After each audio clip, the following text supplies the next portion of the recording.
Good evening, everyone. Welcome to the FearFans podcast. I'm your host, Don Ellie. With me is Joe. Nick will be joining us soon. And yeah, tonight we're covering an all-time favorite. Oh, here. Hey, how's it going? Yep, man, thanks. I know it's going to be a good one. Oh, here. Hey, Thomas, how's it going? Thanks for tuning in. Hey, Sitting Ducks. What's up?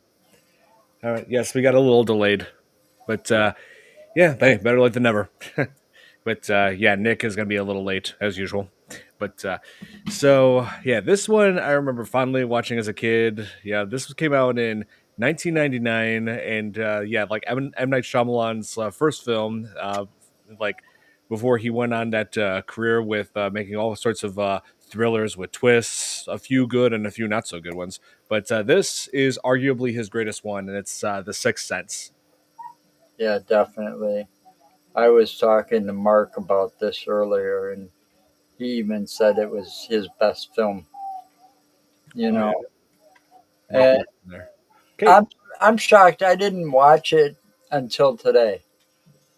That was the first time I've actually watched that film. really? Yeah. Oh, Nick.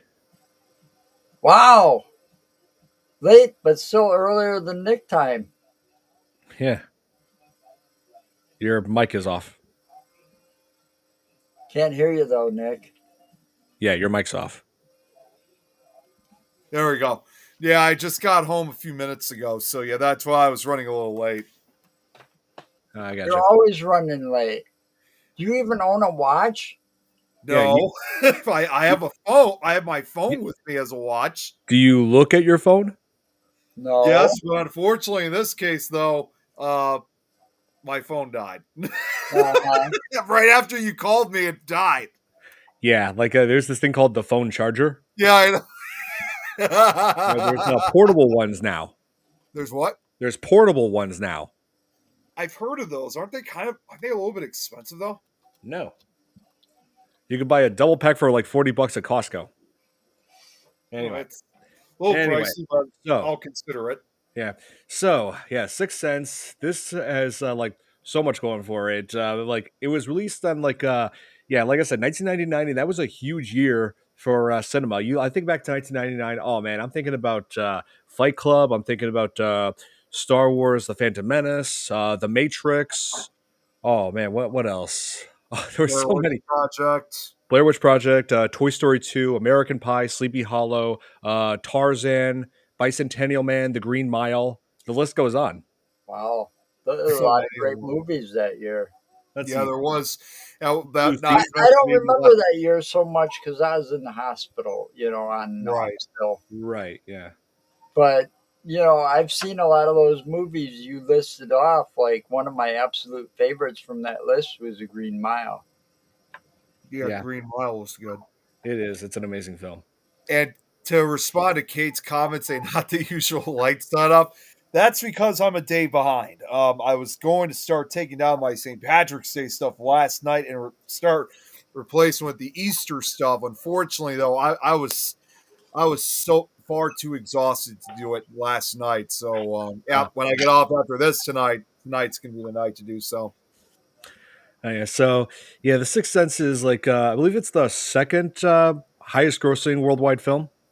Yeah, Yeah, like I think it is. yeah, and it was released around the same time when Blair Witch Project was out, so they were pretty much competing with one another. Blair Witch Project was a huge hit as well. Yeah, Yep. I'm just shocked that movie made such a great success based on what I knew about it because at that time I was still kind of dabbling with video stores and the industry, and there Right. was that they won the people that made the Blair Witch Project won the blockbuster contest. You know what other movies that came out? You forgot a few, Don, just to throw in there too. Is that was also the same year when you had like Placid, Yeah. Stigmata, the remakes of both House on Haunted Hill and The Haunting, Sleepy Hollow, I and did say Sleepy Hollow. you did. I'm sorry. That's sorry. Wishmaster 2, Hmm. Bats, End of Days, and I'll Oh just yeah, throw Bats.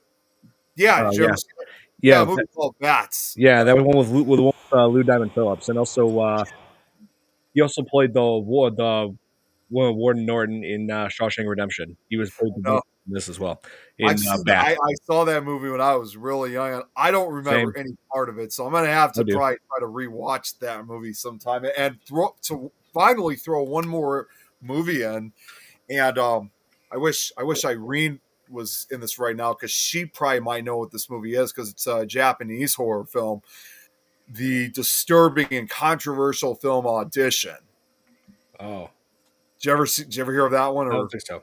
oh, I'll Well, save that for another time. But I'm just gonna another say it day. for now. What I'm just going to say right now, that movie, without even though it came out the same year, '99, that movie absolutely traumatized me. And I'm telling you, Don, it's like, put it this way, it's kind of that cautionary tale of be careful who you ever go out on a date with because you never know who that person really could be, and Yeah, that's what makes this movie so. It's really that one movie where you'd be thinking like the filmmakers who made it. yeah, You'd be just thinking. Even John Landis said this once. He was like, you'd be like, what were they thinking? I know. Yeah. Well, as for the Sixth Sense, not only was it a huge hit in the box office, it also really received. I'm shocked that it's like, yeah, it was nominated for 6 Academy Awards, but I'm shocked it did not win a single one of them. It was nominated for, let's see, Best Picture, Best Actor in Supporting Role, which went to Haley Joel Osment. Best Actress in a Supporting Role, which went to Toni Collette, who played the mom. Let's see. M. Night Shyamalan was also nominated for Best Director. I think this was the only time he was nominated for Best Director. Once again, I mean, if it wasn't, even though it was nominated but didn't win an award or something, it's just like with what we were talking about last time, where the Oscars think these horror films suck when they actually are a lot better than they think. They just don't see it straight. You know, Well, I mean, there are some cases. I mean, like in this instance, 1999, like I said, 1999, there were so many big movies that came out that year, so it had some serious competition with other films. yeah, Like, and some serious No. actors that were involved. oh yeah, Oh, that reminds me. Not Well, not not not the not that Oscars. Bruce Willis wasn't a serious actor. I mean, but still, they had. I mean, some of those movies, like you said, The Green Mile. Look at the cast of that. oh I know, Yeah. yeah, really. I mean, You yeah, had there's Michael also Clark Duncan, um, Tom Hanks. yeah. Let's see, it was American Beauty. That's what won Best Picture, and that was an amazing film as well. You know, Yeah, I mean, but it's it's so. definitely one that I think Siskel and Ebert would have given The Sixth Sense their two thumbs up. I'm pretty sure they did. Yeah, definitely. Yeah, I mean, yes, we have commented before that horror is not very well treated fairly in the Academy Awards, but in this instance, there was some, like I said, some serious competition. So many amazing films that came out in 1999. There was also one other movie I just thought about. Again, I wish, I'm surprised Tom's not in. You know what? Let's just say there was a movie that was released by Cronenberg, and it was what was that? What was that movie that he made in '99? It was I didn't watch that many of his movies other than The Fly and he Rabid. also did a movie in 1999. I'm looking it up right. It's like I could see what the movie was. I just can't remember the Existence. Existence, huh? I never Yeah, heard of that one. I'm which surprised I didn't hear of that one. yeah, that was that came out in '99, and what's actually quite surprising, it's got quite an incredible cast. I It mean, does. I'm looking at it right now. one of the main characters in this movie. Jude Law, Uh, wait, Jennifer hang on one Jason second. Leigh, Willem Dafoe, Ian Yeah, Holm. you have Jennifer Jason Leigh's in it. Judy Law, Ian Holm. It's Yeah, Jude Law, not Judy Law. Jude Law. I'm sorry. Jude Law's a Been a guy. long day. I'm tired. It's been a long day for me today. But yeah, it's got quite the amount of cast members. And typical, because David Cronenberg is also from Canada, it's a Canadian science fiction horror film, but it's actually an international co-production between Canada, the UK, and France. Right. And let's see. This was also produced by a big Hollywood producer, Frank Marshall, who was done frequent work with Steven Spielberg. He produced the Indiana Jones movies. What else? He produced Signs, also done by Shyamalan. Oh Uh, yes. Man, what else? He directed. Let's see. He directed like he also worked as a director sometimes. Like one of my favorite movies that he directed was Arachnophobia. Yeah. Yeah, Which when you it's funny to think you have him directing Arachnophobia, which is at the beginning of the 90s, and here he is working on The Sixth Sense at the end of the 90s. producing. Yes. Producing this time, yeah. Yep. But yeah, also produced Raiders of the Lost Ark, one of my all-time favorites. And oh man, there's like and also Haley Joel Osment. He was like 11 years old at the time when they were filming this, and he absolutely killed his role. And he actually surprised like M Night Shyamalan when during his audition, like saying, "Oh yeah, I've read everything through like 3 times in a row." And they were like, he said, "Oh, what, your lines?" And he's like, "No, the whole script. I've read it 3 times." Oh, jeez. Yeah, I I'm noticed like that like kid was that. that guy's amazing. Yeah. Yeah, and let's see. After this, I remember he was in AI, that Steven Spielberg film, AI, Artificial Intelligence. He played David. It was the kid. Yeah, Oh, yeah, that's right. yeah. And also remember him for doing the voice. He was like doing the voice of Sora in one of my all-time favorite video game franchises, Kingdom Hearts. And who we're talking about which actor, I'm sorry again? Haley Joel Osment. Well, The from what I kid. heard, though, I mean, I know he was amazing, but from what I've heard nowadays, he's not really the brightest of people to be around. I heard he's kind of got a little bit of a pissy attitude. That's what I've heard from some people. I mean, I don't know what he's. Although I also did notice too that I don't know if you see what he looks like now. Yeah, he's got a beard. Well, no, it's not the beard. He looks like he's kind of overweight. I mean, he's not. It's not looking so good. Well, that's part of aging. Yeah. Well, and I wouldn't say aging, but just probably not the brightest of health Well, sources. when you get a little older and you get to be an adult in Hollywood, you know, drinking, drugs, Yeah, that kind of stuff comes into Yeah. play sometimes. And yeah, I seen what he looks. He got long hair and a little overweight, but that could be chalked up to a lot of things. Yeah. yeah, Yeah. it's Could be just But anything. on this film, The Sixth Sense, he did an awesome oh job. He I did. mean, one he hundred percent. totally had me convinced. Yeah, like just the scenes where he was like terrified, he absolutely sold it. Like he actually looked like a scared kid. Yeah. When you really think about it, this is probably like one of the most best examples of such movies like this because when you really think about a movie like The Sixth Sense, it's Hmm. like because it's really that not only a throwback but served as an inspiration with some other horror films. Because this movie, when you look at it, or in other words, when you see other movies that are kind of similar, you notice that every classic horror film always has a creepy kid in it. You always have to have a little kid sitting or standing there whispering and usually telling these dark secrets that only they know about. And The Sixth Sense is probably, as I would say, is probably the most perfect example of providing that. Yeah, yeah, But for what sure. I also think too is like when you see the look in his eyes, the terror within his eyes of what he could see. He also differentiates from other kids in horror films. Like, because there was one person who said this in a documentary, so I'm going to use the same line, but it's like he wasn't like a kid who had special abilities like the little Danny from The Shining. He wasn't an evil little kid like Damien from The Omen. In this case, he was a little boy who just knew too much and had to live with it. Yeah, he just had a power that was beyond his Well, control. He was terrified of it. You know, being able to see spirits. but if you sit there and if you've listened to any of these mediums over the past few years, the real ones, like Allison from the show Medium that's based on the real life Allison, Hmm.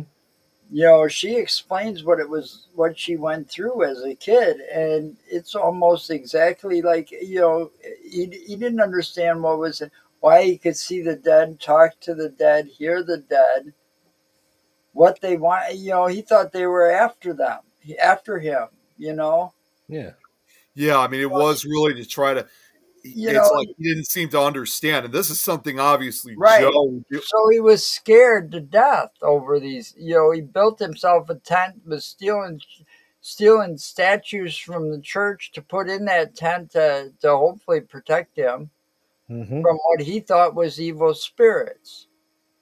And that's basically what I think the movie really demonstrates, especially now, Joe, as you know, too well within our paranormal community. Obviously, we have a lot more kids that, especially those who are kids of other paranormal investigators who have now received these type of abilities, which we're definitely seeing a much larger increase with with kids having these type of abilities. But then again, a lot of kids often will have this ability even if they don't have it later in life because their brains are still developing, They're and innocent. and the innocent. And as I would pretty much put it, like to kind of connect the dots between the Sixth Sense and the kids in real life. In this case with the Sixth Sense, unlike where I've actually worked with kids that have these abilities on a few occasions, and the difference is between from what who I've worked with in the past in this movie is that, like you said, Joe, I mean, this poor kid in the Sixth Sense doesn't seem to get the understanding that, ghosts are here to harm you, and they're going to try to do everything they can to hurt you and kill you. No, it's not anything like that at all. He was not used to seeing that type of stuff. So, understandably, it's terrifying for them. It is. Yeah, And when I compare it with real life kids that I've worked with and some I've even investigated with, there was I'll actually throw in almost the exact opposite. There was Don, if you're still there, you remember when we went to Schurz High School? Remember that? Yes, I do. So we had a Oh, hey, kid. Braxton. Hey, Braxton. So to kind of throw it out, like to kind of give almost an exact opposite of what you see with the Sixth Sense, there was one time about almost 10 years ago now where we had a few kids investigate with us at Schurz High School, and one of the kids who was only 10 years old at the time, he was investigating in my group along with his two siblings, one of which was even younger, only 7 at the time too, Ooh. and at first I was a little nervous because I wasn't sure because this was like their first nighttime investigation. I know relatively unusual age for them to go on this kind of thing, but it was a group event, so it was a public event, so that's how they took part in it. And they were part of I my. remember that. I don't know if I'm not sure if you I were bel actually I there think that. I was there. You I might. think I was. I remember. I do Yeah, remember you there being other people might have there if we're been. bringing I a mean, kid. we went there numerous times. So there were times that I knew you weren't there, but there were other times you were. I don't really remember. But from what I do know though is that one of the kids later came up to me, and I'm suspecting he probably had abilities of his own, where, and it was just so out of the blue that he told me this. He claimed that he was borrowing one of my pieces of equipment and was going down the hallway, and he claimed he saw a floating head coming down the stairs. But unlike the Whoa. case with the Sixth Sense, where again you have a boy that's about the same age as this kid was, this kid who came up to me, it's like when he told me about the supposed floating head, it was just like another part of his day. Like it was like no big deal to him. So my assumption, most likely to compare again with the Sixth Sense, is this kid probably most likely had abilities very much like what you see in the Sixth Sense, but he was so accustomed to seeing this kind of stuff that it just either he got used to it from the very start, or he had always been used to it, and it just never bothered him. Huh. Yeah. or he had somebody there to help him understand why he had the ability to do what he did. Yeah, You it know, was quite a remarkable response because I was not expecting that from the kid, and I was even more surprised, at the time that he didn't show any signs of fear. So again, comparing it with the Sixth Sense, I would have almost expected almost an exact type of reaction to like Sixth Sense, but it was completely the opposite. Either way, he was not actually disappointed that he got to see something because he was hoping to experience something when I was kind of teaching him and his siblings, how investigating works. Sadly, I lost contact with I've lost track and contact with that family, so I haven't really heard from them since. And considering it was almost 10 years ago, obviously now he'd be almost in his early 20s. Yeah, I think so. Let's see. What was I gonna say? Oh yeah, yeah. Like Haley Joel Osment, he would like he really sold like really sold that performance. Like especially in certain scenes, like when he finally reveals to Malcolm what his secret was. With that one iconic line, "I see dead people." Yeah, exactly. That is such a famous line. It is. And let's see. Oh, I just remember one other role he was in. This is an early role. This is before this in another historical film. It was at the very ending of Forrest Gump, where he played Forrest Gump's kid Oh, yeah, that's right. Jedi. Yeah, that's right. The son of Jedi. and Forrest Gump And Jr. Forrest Gump. Hey, his mama always told him life was like a box of chocolates. I had to say it. Of course. Of course. Anyway, so yeah, like even like I saw him back in that movie, I was like, oh my god, that's that kid from The Sixth Sense. I didn't even know that would. I would have never thought in a million years that would be him. Oh man.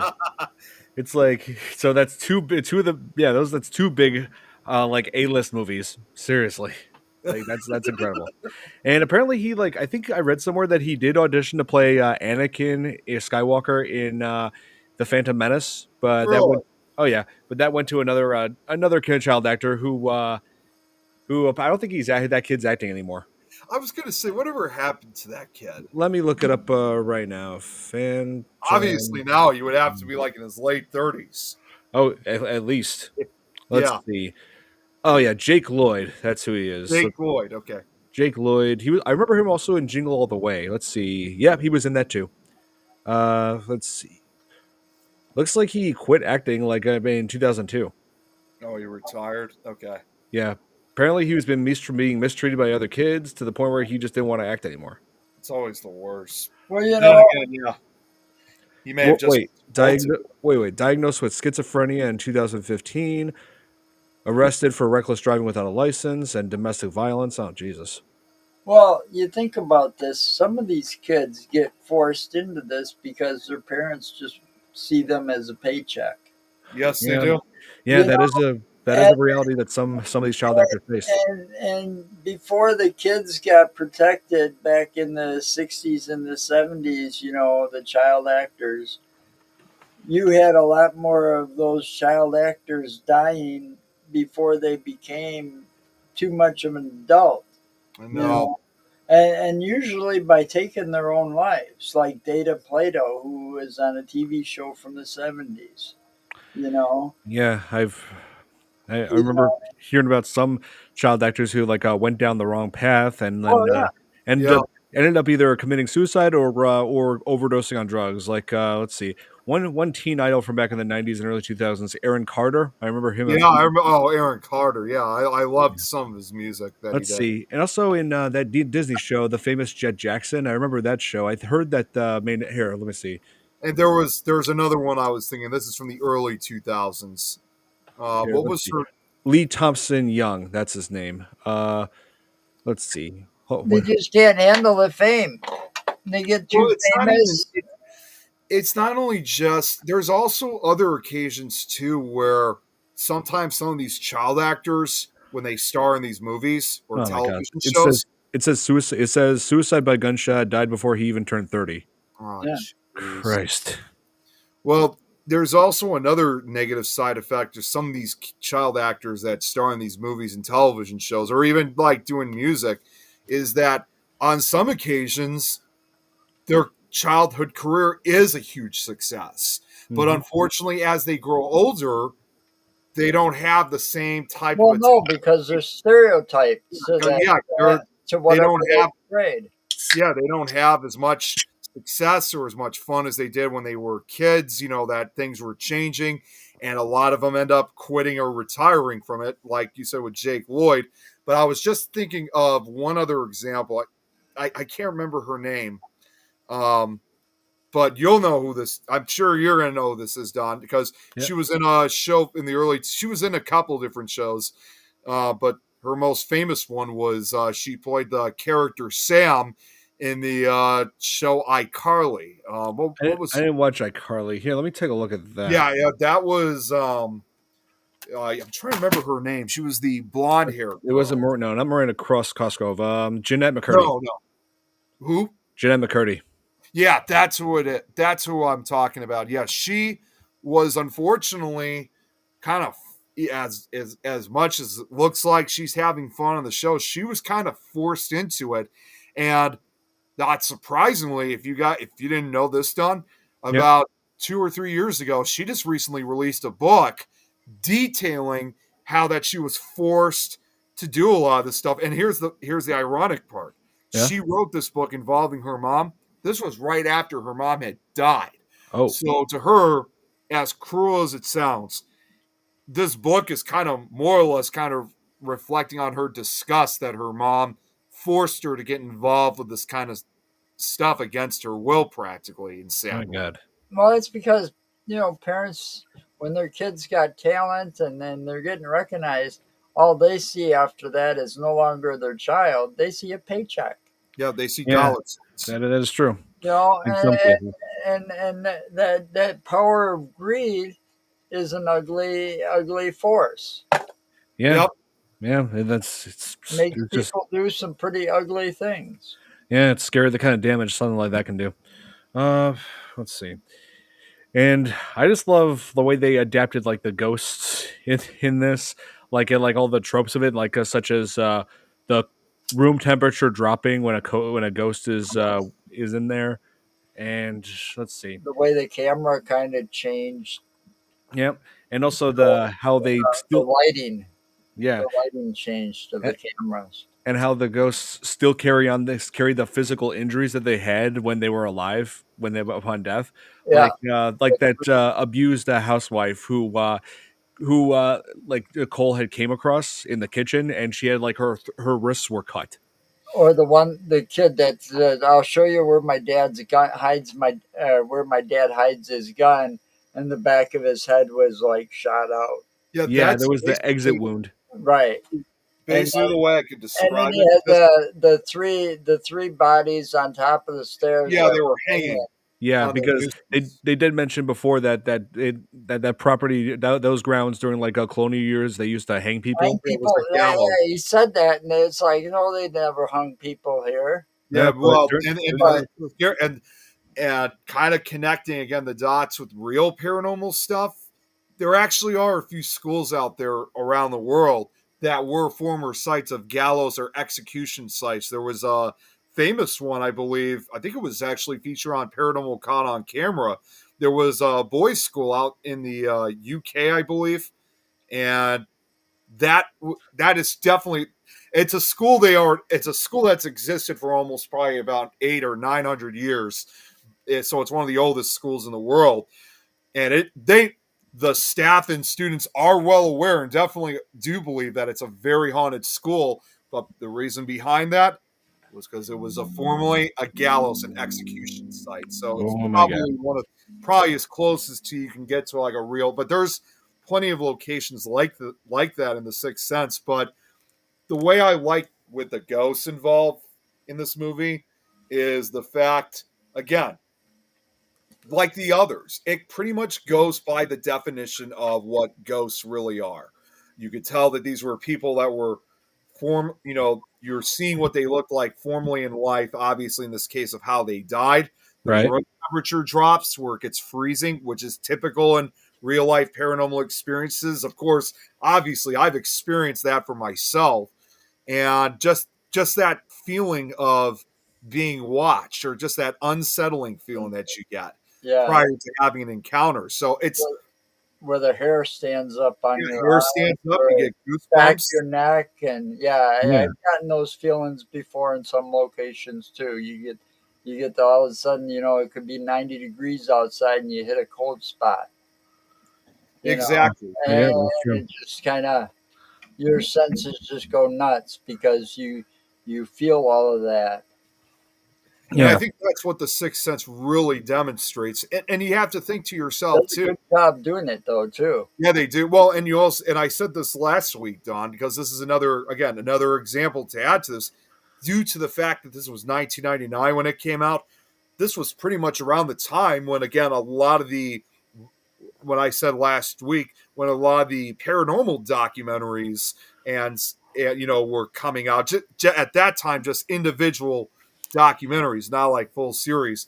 So you also had a lot of those real life experiences coming out around the same time due to the Sixth Sense success, and it was released during the height of that popularity. right.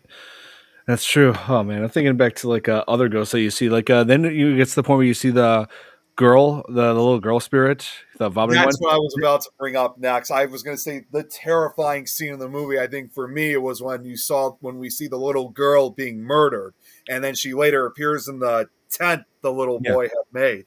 yeah, which gets destroyed. I mean, this is symbolic. This is actually symbolic because Cole was pretty much using that tent to like just hide from the spirits. Like that was his Yeah, he had sanctuary. all Yeah, this.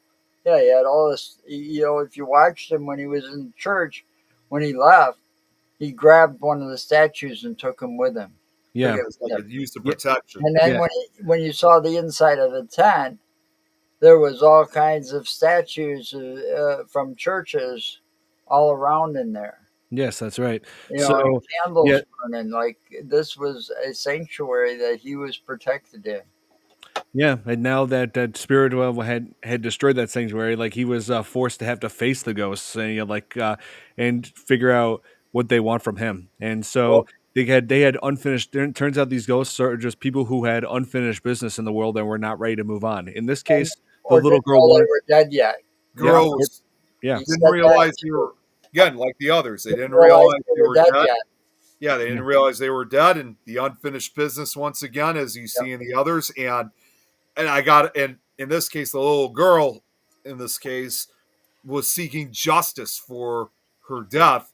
And I will admit, by the way, when the camera moves over, like pans over and shows her with her vomiting out of her mouth, yeah. I gotta say that sequence was Oh my god, intense with the yeah, ghost of the little girl. I mean, my heart was just pounding at that point. It was so unbelievably scary. it was But like there's some disturbing like like makeup effects on these ghosts that even when like everything is calm in the scene like in the like one of the last ghosts that he sees is that in the film one of the ghosts that he sees inside the school when he is about to go on the play, it looks like he's talking to someone like somebody like helping him put the makeup on for the play. His teacher comes in and says, "Who are you talking to?" That woman gets up, turns her head, and it turns out she has burns, severe burns on yeah, her. Like she had died in a fire in that school, which the teacher then revealed a little bit a minute later that there was a fire in that auditorium that the auditorium had burned down years before. school had quite a dark history. It does. Like yeah, people getting hanged in the gallows and auditorium catching fire. I'm guessing that was like a teacher or staff member, someone dying in the fire. I guess. It just goes to show that when you, again, connecting with real paranormal haunted locations, it just goes to show that anytime you have some type of tragedy that occurs, be it a house or a school or whatever, practically, you're most likely are going to have some kind of paranormal activity occur at that particular location. And in this case, with all the ghosts you see in that movie, you understood why the ghosts were there and what they're doing and Yeah, why they're here. that is true. Yeah, Well, like that's because they realized that the little boy, what was his name, Cole? Cole. Yeah, Yes. I think it was Yeah, Cole. that he could see and hear them. Yeah. So he's like a So magnet. you know, like the little girl, it's like she's looking for justice. Like you know, anybody that's going to get killed by their mother like that, they're going to want justice. I mean, you talk about a sick woman. She was only keeping the girl alive and sick so she could get the sympathy thing. Yeah, exactly. And she was doing the exact same thing to the other sister. So really, when you think about it, Cole pretty much by doing his part in exposing the truth also saved the other sister's life. Yeah, Yep. it was going to be. It would have been a potential what is known as a familicide then, because she would have ended up killing the other sibling. And I mean, it doesn't say exactly what specific purpose that she was trying to get, other than I assume most likely she just wanted the husband all to herself. But there's also something else that someone I saw a clip of it on YouTube, and somebody made a good point about her appearance. Have you noticed during that scene when she is confronted by her husband, that the truth was now out? Did you guys notice that she was the only person that wore red as opposed to everybody else that wore like the typical funeral attire? Yeah. She wore red, and it was kind of like and yes, I mean, obviously I've been to funerals myself where people wear red too. Sounds normal enough. But the red that she's wearing though is like a kind of like a deep, almost blood red color, which Yeah. just gives like kind of a very eerie and very negative vibe to it. Almost kind of satanic when you Well, really that's a good way that they. That's the good way that to make her evil. You yeah. know. You know. Oh yeah, the curse of La I think when Llorona and the the grudge. father watches that video at the same time, I kind of thought, what is this kid making a video? And I'm also thinking maybe not. Maybe there's a nanny cam there, and she knew it was there, and that's why she was doing the whole drum. And then she hit, quit, and the camera kept running. Yep. Yeah. I'm thinking that's got to be a nanny cam, Yeah, and like then it shows like the mother didn't know the camera was on and right? just pouring that floor cleaner. I'm guessing what that stuff was, some Or kind of something, chemical. Yeah. whatever, poison enough to keep her alive but not kill her right away. And By adding small doses. Yeah, small doses because I've seen like some people doing messed up things on shows like what was it, Forensic Files, where they poison with like involving poison. Like I've seen people use drain cleaner. I've seen people use what is that, antifreeze. Yeah. And then, of course, there was that recent, not to get political, there was that whole thing a few years ago where Trump instructed everyone to use bleach, inject themselves with bleach. Oh my God, that would have been horrible. Oh People my actually, god, you that would know, have burned you out. That would have burned you from the inside out, it would have. literally. you know, I Thank still God no think one that fell the for that. mom was trying to get that sympathy thing. Oh, I got a sick child, and all these people are getting. It's kind of like what do they call that? Munchausen's disease, where Yeah. somebody's faking being sick to get attention from the doctors. Yeah, You yeah, know, it was all she's just making her daughter sick to get the attention from all her rich friends. yeah. I'm guessing she was like some neglected housewife kind of scenario and just wanted all this attention for herself. Right. I just think either, And she took it too far and killed her daughter. Yeah, I And think in my personal, hey, what's up, Irene? I Irene's mean, watching. and just the idea that people like there are people like that in real life that just disgusts me. you Well, and know, I think in a but way, when she yeah. slid that box under Yeah. the bed to Cole, I was like, and he opened it up and it was VHS tape. I'm going, wow, that really shows the age of nanny cams.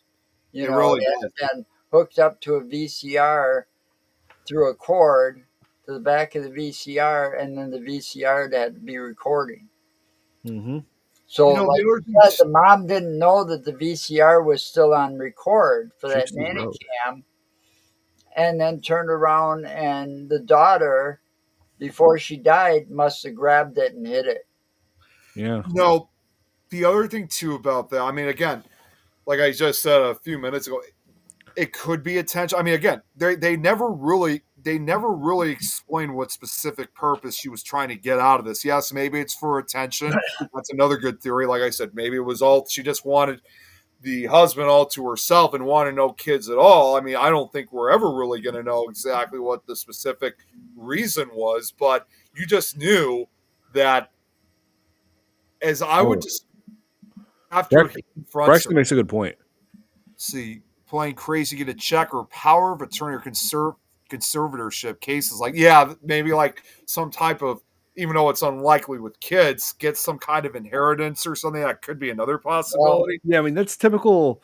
Yeah, I mean, well, kids do get have life insurance too. I mean, I've Oh, life seen. insurance. I'm Yeah, just, life insurance. I you meant to say know, life in this insurance. movie, I'm willing to bet the whole thing that woman was doing it for attention because she acted like it. I mean, look at the red dress at a funeral. Most people wear black, Yeah, Yep, especially like if you're a widow or you lost a child, you'd be wearing black. black. You Some know, occasions white, so but for the you most got part, all these usually people black. wearing black and you're wearing something that's blood red. You're going to get some attention. yeah, Look at the Yeah. crowd that was around her at the, when before the truth was revealed. right. She was doing it for attention. I'm willing to bet on that. That's the most. I think that is the most likely possibility. Here now, check this out. Irene just said this from my personal page. Oh yeah. I'm surprised she's not joining, but I'll read what she says in the comment. She said, "I can relate to this movie because my eldest son was the same age when he saw stuff, and I, as a parent, and I as a parent had to watch him go through what he did." And Hmm. she just also made another comment. Yeah, just like what I figured. She said, also out again, typical like throughout most cultures. She says in Japan they wear black, but the dead in this case they were white at a funeral. Ah, I see. Hey, Ed, good to see you. Tips top Which, by the notch. way, if you guys didn't know, I'm going to be on Ed's show and just later this week as a guest, which I'm Oh, really looking forward to being on. That's going to be uh, this upcoming Sunday, so it'll be good chatting with Ed oh, on the nice. show. So I'm looking forward Let's to make sure to come over there to heckle you guys. it. I'll send the link when Yeah, I'm live for that, but yeah. I'm really excited, Howie. Can't wait. If you're there at the start of the show, I'll just send a message saying, "Oh, so you're on time for this show, but not on mine." Well, there's a difference because I'm Uh, only Oh, coming on oh, as a really? guest. Oh, there's a really? difference, really, Yeah, I'm a guest on that show. but And you're you're my the co-host. co-host of this show, and it says so at the beginning. Don, Helmy, and Nick, you know, eh, you show up late all the time since I've been Well, part not of the not show. Yeah. well, not Maybe necessarily today. I was here about 2 maybe minutes two or times so. you've been on time before the show started since I've been part of it. Yeah, well, wait. I was only 2 minutes late when I first got here But Still tonight. I late. was still here before you. Still late. I was out of the house though. I didn't have much control. Yeah, still late. Come on, hackle away, Joe. 2 rows and oh, So share what are you screen. going to be talking about on that one? um, I don't know. I Anything guess I'll just good? have to find Oh, out what yeah. we're gonna. I know they're gonna have questions for me, so it should be a good show. Though it should be. Yeah, it's gonna be a. It's called the Orion Effect. That will be at Sunday, 7 o'clock this Ryan evening. fact. Okay. Well, Are you an so Oh, okay. Elvis? Well, that's EST, so Are that'll you be an about Elvis fan, Howie? okay 7 p.m. EST. So that's going to be about 6 o'clock our time then. right. And yeah, this movie had also had a really chilling opening. I mean, Yeah, it did. yeah, it really started off with a bang, Yeah, I did. And literally and figuratively. that kind of proves he was also Bruce Willis. His character was having some self doubt being a psychiatrist, a child psychiatrist, when that guy came to shoot him because, he was bringing up some good points like, you didn't help me. You could have helped me with this. You could have. Yeah. Like oh, it's also worth noting that that character Vincent was played by Donnie Wahlberg. Yeah, I know. I thought I that didn't was. recognize. Was he really? Yep. I didn't even notice that it was Yep. Donnie Wahlberg. Yep. He was younger. Oh, much younger. Yep. Guys, I'll be back in just a Uh, second. I'll be right back. Yeah, he was. I Then I remember him. Another horror film he was in. Let's see, he was in several more. Let's see, the Saw franchise. He was in that. Let's Yeah, see. I know all about that guy. Yeah, and Dead Silence. I want to comment on this. Howie, I was asking if you were an Elvis fan because the Orion Effect. There was a book by Gail Brewer Giorgio called Orion that they did that was based on the possibility of Elvis, is all fiction, but she called it Orion because it had something to do with Elvis. Right. So I And just yeah, and thought that so was yeah, question. like yeah, I actually used to have like a DVD copy of Dead Silence. When I first got it, it was like the unrated version. And just so you know, the unrated version, that just means more violence. So, because the reason why I say that is because my dad, when I got that, my dad looked at that and said unrated, and I'm like, he thought it meant like graphic nudity or something. I looked at him, I said, not what it means, but it is explicit in other ways, though. That's the first thing that goes through my mind too. Yeah, Or yeah, at Nick, least you used missed to it, Nick. go I through went, my mind. yeah, Nick, I was telling him that I once had a copy of Dead Silence on DVD back in the day, and Oh yeah. my dad looked at it, and yeah, like because when people this when I say when sometimes when people they see like unrated, like sometimes they think like graphic nudity, and so but no, in this case it meant like violence. So so when my dad saw that I had a copy, he's like unrated, and then he gave me a weird look, and I'm like, not what it means, but it is graphic in other ways though. I will say this: Did you ever hear what Dead Silence original title was supposed to be? Oh hey Billy, how's it going? Did you ever hear of what Yes, it is Billy. More gore. Yes. All right, what Nick? Did you ever hear what, just to throw this out, you ever heard of what the original title of Dead Silence was supposed to be? What? Yeah, Shh. just that. Yeah, that was it. Yeah. Anyway, so yeah, Donnie Wahlberg was in that. He was in the Saw movies. So yeah, like Sixth Sense was like the start of that.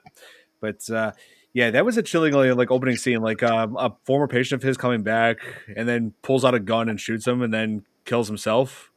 Like my God, I remember being shocked when I saw that as a kid. I was just like, oh my Right? God. Wasn't his wife there too when that Yeah. Yeah, happened? his wife was there when that happened, and Yeah. throughout the movie, it looks like as if he's still with his wife, and it almost appears like she's having an affair, but obviously it's not the That's case. exactly what I thought Yeah, too. Yeah, I thought that too. But I yeah, didn't but no, realize.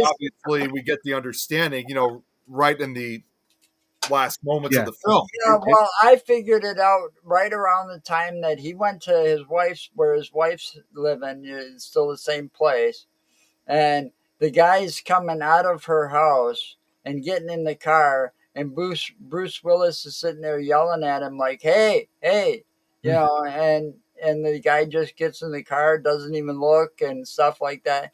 That's when I realized that Bruce Willis was dead. Yeah. Yeah. Well, and that's the other thing too about that's the other thing I should have brought this up once I joined, and Eli Roth actually made this comment on a documentary, but with the way how the Sixth Sense is really put together, especially involving the ghosts, I mean, Mhm. let's think about it. M. Night Shyamalan, instead of just waiting for something to happen, he tells you what you're going to see and builds a Yeah. story from there. In He this kind of case, he does. yeah, in this case, obviously, kid sees, I see dead people. I see dead people. Knowing that he sees dead people and knowing that you're going to see dead people yourself, it's still absolutely terrifying. It is. It really is. And Billy, he's one, I already read your comment, Billy.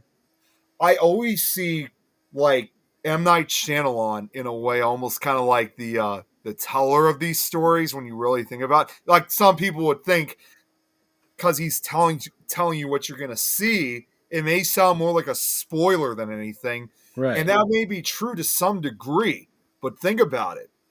He may be telling you what you're gonna see, and it may seem like kind of a spoiler, but that may seem like kind of a spoiler, but what we don't know though is what are these ghosts gonna look like? And Yeah. that's the part that makes it Or why they're there. Yeah. Like that was a good payoff. Like where it just keeps in suspense in that manner. You don't know when a ghost is gonna pop up. You don't know what they're gonna look like. You don't know you yeah, don't know any of it. And you would think but maybe again like I you was gonna think say maybe about like smoky figures or something like that, and that's not the case at all. They're seen as like full body apparitions. yep, he did do two movies before this one. Yes. Um what was I gonna say? Oh yeah, like Malcolm's wife, I believe her name was Anne. Yeah, like she was working at a jewelry shop, and she made a comment that like jewelry from dead people has like whoever owned that like has a link to that item. That plays a very big role in the plot twist. So that was actually a good bit of foreshadowing right there in that scene. See, that clip, that beginning moment of Sixth Sense also kind of, I think, really taught me a message too, especially again as a paranormal investigator myself, that again, like I said earlier, that I've actually worked with a few kids in the past with this kind of stuff.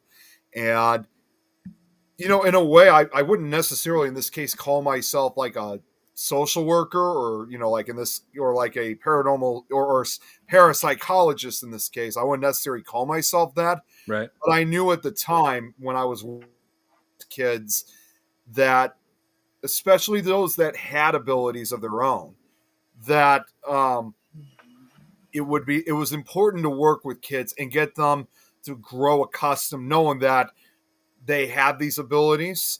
This is something that they're going to have to live with. I mean, I'm not going to be that person saying, well, this is what you got to live with. And, that's it. Right. You kind of just have to teach them to really understand what all these experiences are. And that it's not, while it can be scary for quite a long time, it's not considered like a harmful effect to these kids. So like that opening scene really told me, I thought to myself, if I work with kids who, grow up, it's always best that I try to the best of my abilities to really get them to understand and just accept that this is something that they just have to live with. I mean, unfortunately, Right. there's no real escape from dealing with that. It's a gift, but once again, it's one of those things that once you have it, you basically have to deal with it then for the rest of your life. Right. Man. So that to me was not only just an insane opening, but more importantly, it it really sends a message, to a lot of kids who've grown up with these type of abilities. Yeah, that's crazy. What was I gonna say? Oh yeah, there, you know how Cole's last name is Seer? Yeah. Yeah, I always thought that was kind of like a play on words. Like seer, seer of ghosts. Oh, yeah, you're right. Yeah, I always thought that. So yeah, I was wondering if that many people if that was. I'm pretty sure that was intentional. I like yeah, I wonder how many people actually caught on to that at first. I honestly never even knew about that. That just with you bringing that up, Don, I would never have thought in a million years of that. The seer. Yeah, because yeah, his name is spelled Seer, like Sear, but it could be. I'm thinking, wait, Seer, I Seer. was thinking like the store seers, but no, now I could see it. Yeah, seer. Oh yeah, and let's see. And also, what's really unique about this film, casting Bruce Willis as a child psychologist who wants to help the kid, help him with his problem with seeing ghosts. This is like not the kind of role you would typically expect from Bruce Willis after all the action films he had starred in. I mean, he was known for, oh man, when you look at his resume, the Die Hard franchise, Pulp Fiction, 12 Monkeys, let's see, The Fifth Element. Yeah, And yeah, that's what the guy's known for, starring in all sorts of action films. So like this was a really big change of pace. it was, and that was quite a breakthrough compared to what he previously had done. And John, just real quick, just wanted to let you know, Irene is going to be joining us. I Oh, had to wait till my phone charged up so I could send a link to her. So, but she's coming on in a minute or so. okay, great. Let's see. Oh, I should also mention the actress who played Cole's mom. Yeah, like Annie. Yeah, or wait, no, she didn't play any of this. I was about to say I got mixed. I got the names mixed up. She played Annie in Hereditary. Yep, So I remember. another big horror film.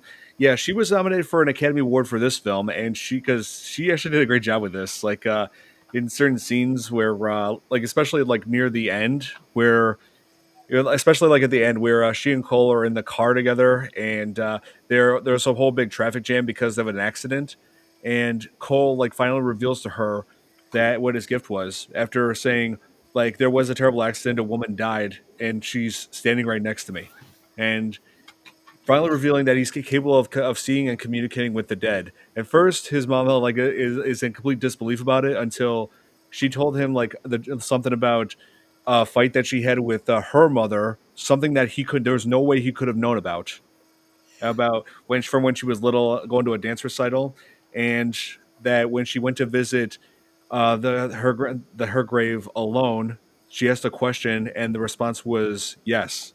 And there's no way he could have known that unless either she told him about that or the grandmother told him about that, and the grandmother was dead. Yeah, it's So that's that was like she really sold it in that part. Like when she got all emotional when she yeah. came to when she came to the realization that Cole really is telling the truth, that he is seeing dead people, and comes to the realization that death is not the end.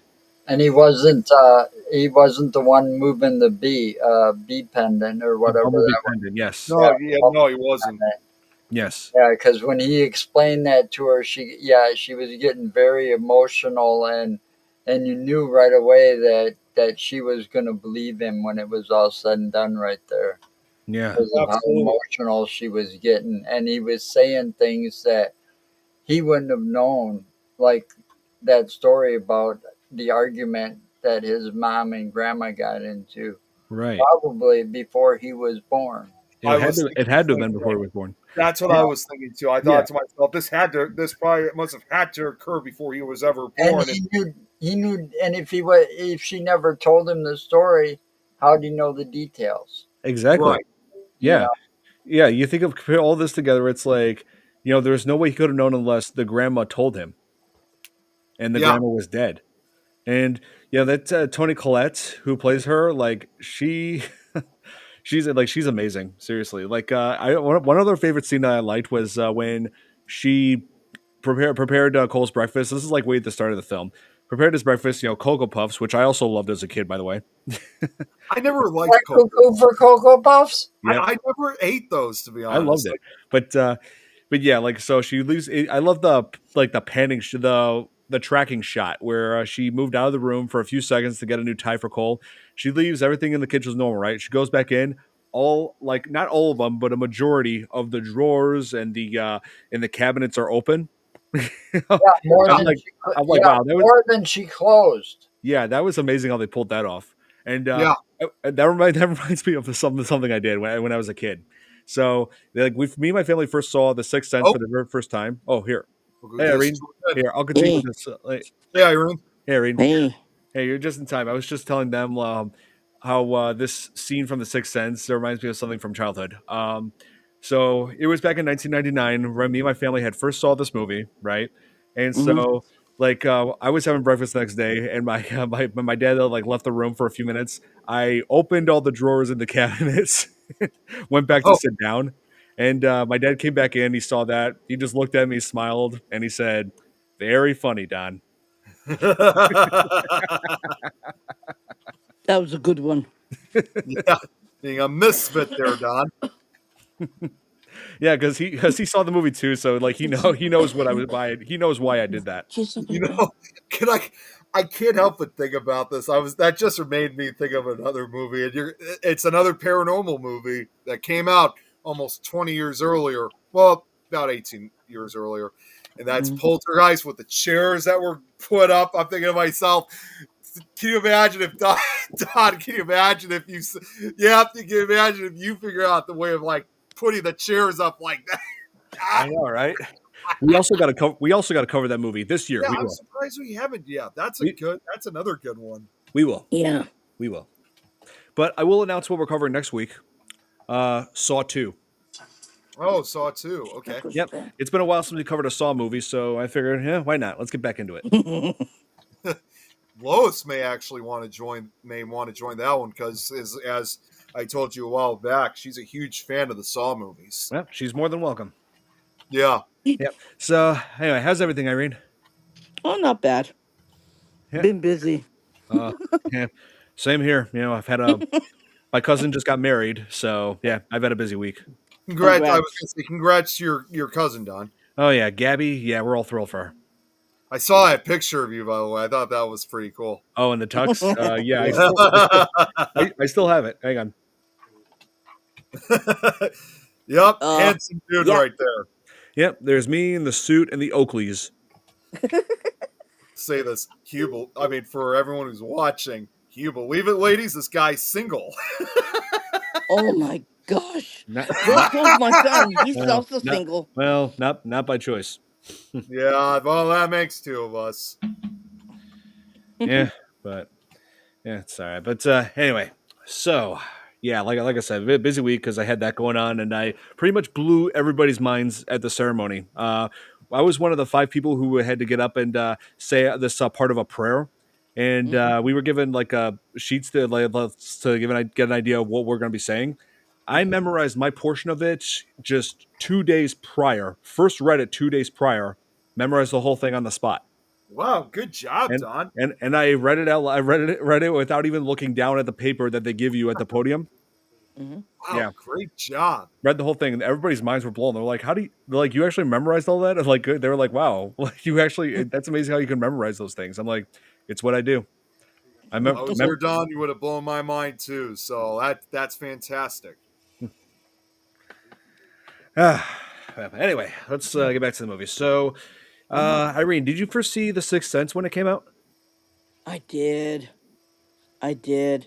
And it was at the right time. Uh, you know, afterwards, my mom explained, she goes, you know what? That runs with me. And I go, Okay. And then I let my kids watch it and they go, and my eldest son said, well, I can relate to that because that runs in with me too. And I go, okay. So so Uh, we're all going, okay, what else is new, right? And my daughter says, oh yeah, that runs with me too because I can relate to that too. I go, okay. And my youngest son started, he goes, oh, I can relate to that too. So we're all going, Everybody's really into it, huh? yeah. Yeah, there's And just everybody understands it. And everybody knows that you can't talk about it. Not Hmm. in this yeah, country. No. Uh, No. I think we'd all yeah. be shipped off to the loony bin if we did.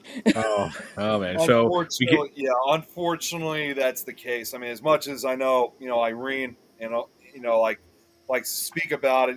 It's difficult to do so when it's often kind of kept yeah. quiet about. Yeah, Sadly, I never really got that. It's like, like there's all and like in religion they always tell you like there's about God talking about how Mhm. our spirit is carried on to the afterlife. It's like I'm thinking, okay, so it's okay to believe in God, but it's not okay to believe that there's spirits. Yeah. Yeah, but isn't God supposed to be the Holy Ghost? You know. Yeah, yeah, he's the Yeah, holy. it is. Yeah. yeah, I it's mean, like there's that word ghost. yeah, Yep, exactly.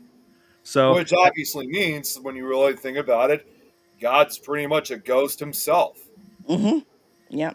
And in addition to that too, even there's like other cultures out there that do believe in other figures of higher power of there some Mm-hmm. sort. there are, yeah, like in Yeah, there are, and they're kind of considered ghosts themselves as well. Mm-hmm. yeah, like in Hinduism, there's multiple gods. Yeah, Yeah. there is. Here too. Our cat's a god. They become a god when they die. A human becomes a god when they die after 100 days. Um, um, the dog can be a god when he dies. Everybody can be a god because as long as they have a living thing, they are presented as a god. A tree is also a god because it was created, and we must give homage and respect all nature and yeah, So everything about it. it's almost basically like everyone and everything, Mm-hmm. becomes something, after they've died in this case, be it an animal, a human, or a plant or a tree of some sort. Mm-hmm. That's They become a interesting. deity. Yeah. Yeah, a deity. Yep. Mm-hmm. And so I think it comes down to respecting everyone in all nature. Yeah, I agree. I Yeah. like that. I like that tradition. You That's don't. real. That's If really you well don't, you get resurrected as a dung beetle. Oh god. done. Or oh my god, let's Or see. you know what? If you're bad, if you're bad in life, you become bad in death. So you come back as a steer and you become slaughtered and eaten by humans. Oh my God! Wow. Oh Well, yeah, that's definitely a way of punishment like yeah, I that. never Yeah, even thought of that. Let's Yeah. divine see. punishment. Like, yeah, when Yeah. you think about the slaughterhouses and you think about the ways that they kill animals and all that, oh my god. And Obviously, there but are some places out there that have humane ways, but unfortunately, there's a lot of other ones out there oh, that still. Oh, hey, believe me, I'm total about humane. The only animal that I do kill for food personally was live lobster, and I'm not. Don't worry, I'm not one of those guys who's just going to chuck lobster inside of boiling water or just throw it on the grill on the spot. I'm not just going to burn an animal alive. I'm not a No. monster. I'm just yeah. What you do is you take on what I did was I took a knife and just put it right through the lobster's head, and that's it. Yeah. Yeah. That's what they It's do dead. with Yeah, it's that's dead before actually, it's dead before it can feel anything. And that's the other thing too. I think they actually do that too with cattle in a very similar way yeah, nowadays. Except it's not stabbing through the head. They'll usually take it through like kind of like a conveyor belt, and they do it in a way so it doesn't alarm the cow. So it's a way like they don't see it coming. And right. then Mm-hmm. once they get to this part of the conveyor belt, they bash the head real quick to the point. Well, I Yeah, mean, it may sound brutal, but it is. it's a quick kill to the You point they don't know, even see it Yeah, coming. let's I'm just They, gonna let's tell just say you I'll never something. work in a slaughterhouse. I'm gonna tell you something. I I lived about, what was it? I'd say they were about a half a mile down the road Yeah. Mm-hmm. from me. There was a slaughterhouse, all right, with cattle. And Mm. when it came time for them to do that, the noise was I mean, oh God, it has to be Oh, horrible. the noise yeah. No. was worse than any horror movie I've ever seen Yeah, Yeah. because the cows knew it was coming. So you wouldn't hear them do it like a normal, moo moo type thing. Mm-hmm. yeah, it'd be like Like shrieks. they'd be like Screeching. shrieking, crying out loud, and you'd hear that pneumatic hammer going off because Oh my Mm-hmm. this was back when that's the only way they did it. They took them and they went on like a conveyor belt and boom, Yep. hammer would hit them hard in the head enough to shatter their skull and kill them. Yep. Mm-hmm. Let's see. Second, I was gonna say And just real because quick. they knew it was coming, they would Yeah, make such the most ungodful noises, and you get a whole herd of cows making that noise. You can hear it for miles. jeez. I'm Yeah. just gonna throw this out. Back in high school, when I learned about like history, like Chicago history, unfortunately, Chicago in the 1880s and 90s and early part of the 20th century had a reputation for slaughterhouses like that, not just for cows, other types of livestock. And I Mm-hmm. So still, we're getting ghost cow. We're gonna see ghost cows now, just like old days. no, it's not, it wasn't paranormal. It was just like a history documentary, and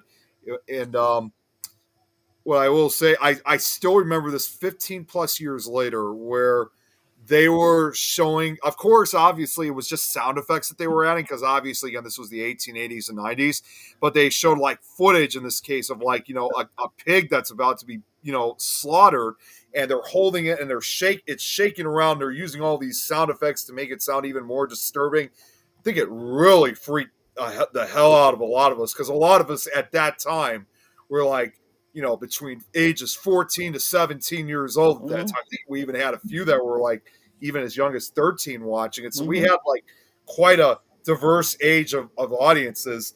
And I still remember the teacher was like talking during those scenes as if to calm us down in a way. Mm-hmm. Scared the hell out of us though. Right. But anyways, So yeah, the opening scene where like Vincent Gray, the like former patient, right when like he shows up in like the bathroom, like Mm-hmm. yeah, chilling scene. But apparently like Mark, no, not Mark, his brother Donnie Wahlberg, well apparently like improvised the whole stripping down to his underwear.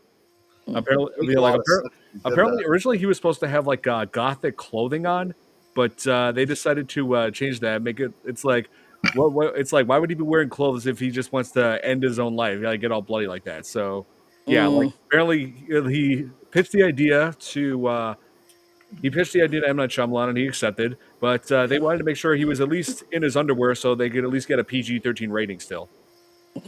You know, I think him doing it in his That's right. underwear was a lot better than doing a goth thing because it more made into the character. The guy's not mentally stable.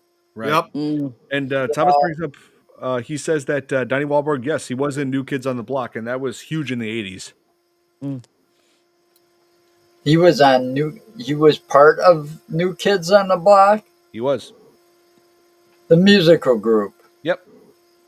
Wow. I know. I mean, I knew who they were. Never listened to the music. I'm too old for them. But you know, Yeah. my kids knew who they were. Yeah. You I, know, I knew who they were too, but I didn't really hear much from them though, honestly. you know. Just it's not that I just was not I was not it's not that I was not necessarily interested. I just never had the opportunity. So Right. it is what And it is. let's see. There's one child actor in who had a decent career. Let's see. Trevor Morgan, who played one of the bad kids in The Sixth Sense. He went on to star in like let's see, Jurassic Park 3. He played Eric in that. Oh yeah. I remember him. Yeah. Oh god, I remember seeing that movie in theaters. That was back in 2001. 2001. Mhm. 2001. I saw that with my dad. I like I was that just Jurassic. watching parts. I was You just know, watching that's another a few years ago. franchise that really did a good job with their Mhm. sequels was Jurassic Park. Yeah. Yeah. Yeah. Yeah. Well, I didn't like the last one, Dominion. I didn't like it. Well, I I didn't haven't see that seen one. I saw them up to I think what was is I forgot what the one was that the last one I saw. Yeah. It I also wasn't remember Dominion. him It in was before this. that. Yeah, I also remember him in this teen drama film. It had Josh from Drake and Josh. It also had Oh, it had John yeah, it had Rory Culkin. Mean Creek. That's what it was. Mhm. Freak. Okay. Yeah. Rory Culkin, Macaulay Culkin's brother. Yep. That movie was it got dark. It Oh, did. I'm sure. But You know what? I just thought of something. I gotta say because since we're talking so much about 1999, you know what also came out that year too, Don? I just realized not a movie, but a TV show. That yeah. was when the second reboot of Are You Afraid of the Dark began, but that was just that real short like season they had from 1999 till 2000. Right. You know, I just realized something. You would know what you should have done for today, since today is April 1st, aka April Oh, April Fool's Fool's Day. I Day. know. I was thinking You that all should day have today. done the movie April We Fool's could have Day. done that, but we did that in the very first year we did Fear Fans. Yeah, Mm. Yeah, I wasn't here then, though. yeah. Unfortunately, it was. We already covered that one. Yeah, but You can always do like a episode every now and then to like come back to a particular movie if there's just like we not would as have to wait. We would probably have to wait for at least another 7 years before we could do that on an April 1st again. Yeah. okay. Not sure why 7 years, but okay. Yeah, because think about it. Because it's about in roughly 6 or 7 years, it'll be a Tuesday, April 1st again. So Okay. Yep. you Okay, see that what I'm makes saying? sense. Yeah. Yep. And, and Easter will fall on 420 Which, Mhm. speaking of which, this I mean, year as well. Yeah. Yeah. speaking of which, when I get off after this, I'm gonna again, like I said earlier, sadly, I'm supposed to be starting to take down the St. Patrick's Day decorations, but the Easter stuff will take its place. So you guys will see the basement will be going under another appearance next time you guys see me on camera. So you're gonna come dressed as a rabbit then too? Oh God, please don't. Yeah. Please Well, As a don't. I really think you were cute there bunny last rabbit year when I dressed up for with a puffy tail, you Oh know, God. But it. it should be pink like the and them strawberry ears. the Yeah, strawberry I have ears that light up actually. the strawberry quick rabbit. But anyway, let's see. Oh, back to Haley Joel Osment. It's also worth noting that his sister is Emily Osment. Yeah, she's also an actress herself. She has played. She's been mainly like done all kinds of TV shows. She was in Young Sheldon. Mhm. Yeah, Emily Osment. Yeah, yeah. She. Let's see. What was her name? What was her name? Mandy. Yes, she played Mandy. Georgie's girlfriend to be a turned wife. Yeah, and they're in that show together now. That current show, Georgie and Mandy's first marriage. So, yeah, when they announced that show, I'm just like, they're really gonna milk the hell out of the prequel series of Big Bang Theory, aren't they? Mm. Yeah, because seriously, I love the Big Bang Theory, and it's like Young Sheldon. I'm like, okay, this is interesting, but now they're just like really trying to expand as much as they can down there, and I'm just like, man, how much further are they going to take this? That Oh, goes man. back to the theory that Halloween Hollywood's got no imagination. I know they don't. I was gonna say Halloween. Hey. I'm sorry. Hollywood, My I get. mind's just kind of like screwed up today. Yeah, unfortunately, that's the truth. Yeah, they just want to expand it as much as they can. And believe and wait a minute, someone's come back to me. I think I saw her when she was a little girl. I think I saw her in like the Spy Kids movies from back in the early 2000s. Oh my Mm. god! Yeah, I forgot. I'm not gonna lie, Don. I actually forgot about those movies. Yeah, some people forget those movies even exist now. It's like, yeah, they were a big deal to kids back then, but today people are just like, huh, I towards mean, it. I wasn't too crazy about them, but I never thought But yeah, I actually forgot about those movies. I think we used to have the Spy Kids 3D. I think I had like three copies of that DVD when that movie when it first came What? out because That Why had would you a, that had why a would you have lot three of copies of the same movie? I don't know why. It was like I think it was like like a birthday present or something like that, and like everybody ended up getting me that same movie Oh my like three god. times. I think we had to end up like selling two of them on Amazon. That actually happened to me once before. I got two copies of the same movie for Christmas, and it was Die Hard.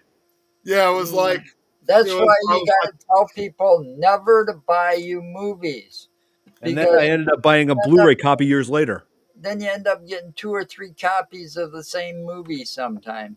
I you got Unless know, it's they sort of like ask you what you want for Christmas, right? right. Yeah, yeah. Yeah, yeah, I mean, in this case, and like with Spy Kids, okay, that was 2003. So, yeah, that would have been around for my 10th birthday at that time. So they yeah, ended up getting me like my other 2001, classmates at the time. Yeah, they ended up 2001. getting me like three copies of that same movie. Yeah, Nick, you're thinking 2001. That's what's but she was in the No, sequel. no, the third movie. The That third was one. Oh yeah, the 2000. third one. Yes, third one was 2000. Yeah, yeah, that's right.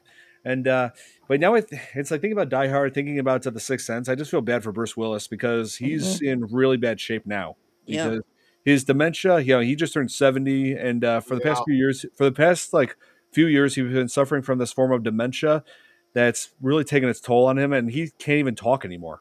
I know it's really No. sad of Yep. where things have gone downhill for him, which Yeah. means as You much know, as I hate to think this, he's probably not far from the end for his life well, at this point.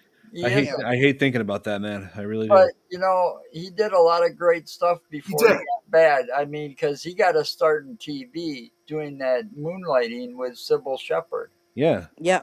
He had a lot of And yeah, then like you had the actor that came out of there that wasn't so well known, but he got later well known as Booger Mhm. yep. from Revenge of the Nerds. Yeah. Yeah, I mean, let's see. I remember him, yeah, from the Die Hard movies. The Fifth Element, that was a good one. Hmm. Oh, There was a documentary that he was He also on did back in some good 2000. movies, really Yeah, good ones.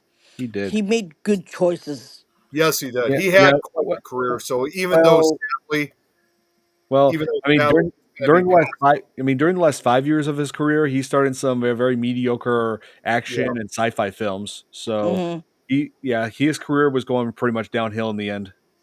yeah, That's which Well, true. that happened to Michael J. Fox too, because he started Hmm. appearing, smaller parts, and started doing a TV series towards the end and all of this, and to the point where they replaced him on that TV series with somebody else because he could no longer do it. Right. Yeah. Because his Parkinson's got real bad. right. Hmm. So, And that's kind of the sad part reality with a lot Yeah, of these stars. I mean, it is true. He has left a legacy with these movies that he made. It's just Hmm. sad to know that he can no longer do it because not only just with his age, but also with what he's going through.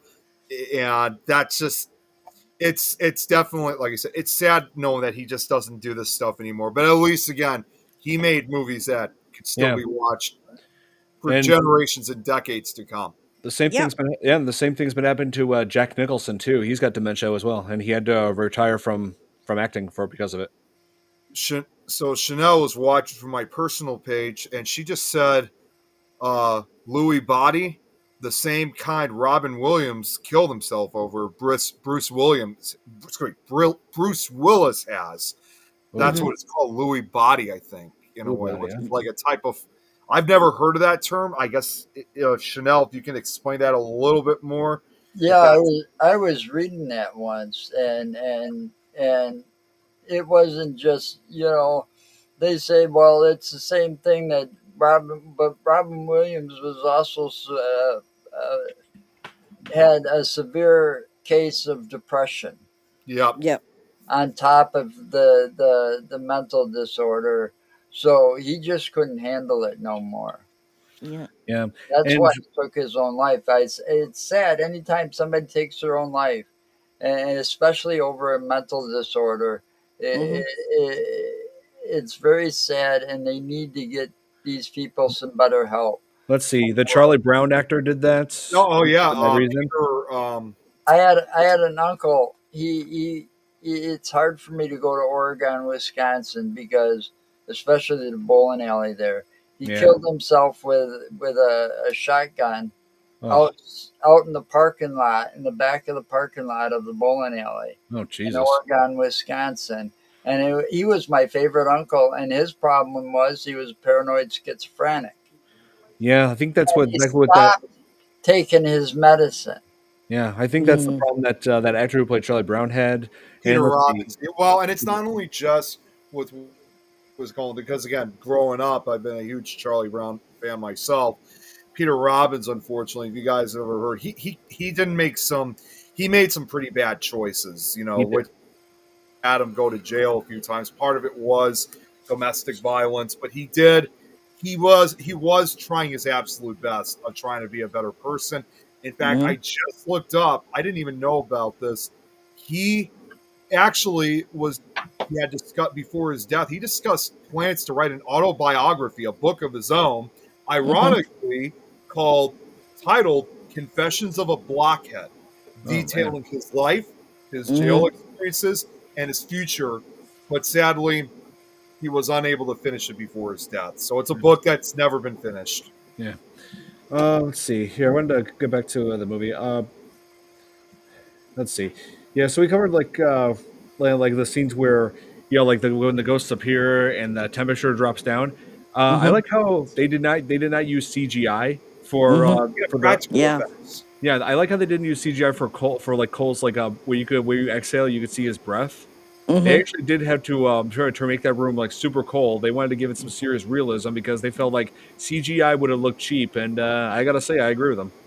Yeah.